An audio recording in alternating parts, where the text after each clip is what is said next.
प्राचीन काल में दक्षिण देश में एक बुद्ध नाम की ब्राह्मण रहते थे। उनकी पत्नी दुष्ट कर्म करने वाली थी, दुष्ट आचरण किया करती थी, जिससे उसके पति की आयु क्षीण हो गई और वह मृत्यु को प्राप्त हुआ। पति के मर जाने पर वह व्यभिचार में लग गई। उसके न तो कोई पुत्र था, न ही कोई भाई था। उसे लोक लाज की भी चिंता नहीं रही। वह हमेशा भिक्षा के अन्न से अपना पेट भरा करती थी। अपने हाथ से बनाए हुए भोजन को नहीं खाती थी, केवल मांग कर लाए हुए बासी अन्न को ही खाती थी। वह दूसरों के घर में रसोई बनाया करती थी। उसने ना कभी तीर्थ यात्रा की थी, ना ही कभी उसने कथा सुनी थी। एक दिन एक विद्वान ब्राह्मण तीर्थ यात्रा करके उसके घर पर आया, जिनका नाम कुत्स था।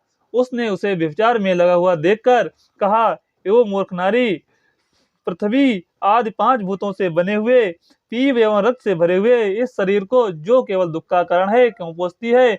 ये तो पानी के बुलबुले के समान है, एक दिन ये नष्ट हो जाएगा। इसलिए इसका मोह त्याग कर वि- सबसे श्रेष्ठ भगवान देवता विष्णु का चिंतन कर, उनकी लीला को, कथा को आदर पूर्वक सुन, और जब कार्तिक मास आए तब भगवान विष्णु के लिए स्नान दान आदि कर दीपदान दे।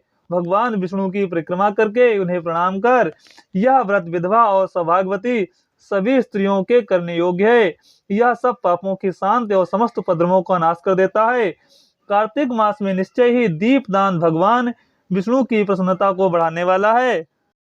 कुत्स ब्राह्मण ऐसा कहकर दूसरे के घर चले गए, और वह ब्राह्मणी भी कुत्स की बात सुनकर पश्चाताप करने लगी और मन में विचार किया कि मैं कार्तिक मास में अवश्य व्रत करूंगी। इसके बाद कार्तिक मास आने पर उसने पूरे महीने भर प्रातः सूर्योदय काल में स्नान किया और दीपदान किया। उसके बाद कुछ काल के बाद वह मृत्यु को प्राप्त हो गई। मृत्यु को प्राप्त होने के बाद वह स्वर्गलोक में गई। उसके बाद उसकी मुक्ति हो गई। इस प्रकार कार्तिक मास में जो कोई भी दीप दान करता है, उसके समस्त पाप नष्ट हो जाते हैं और वो मोक्ष को प्राप्त होता है।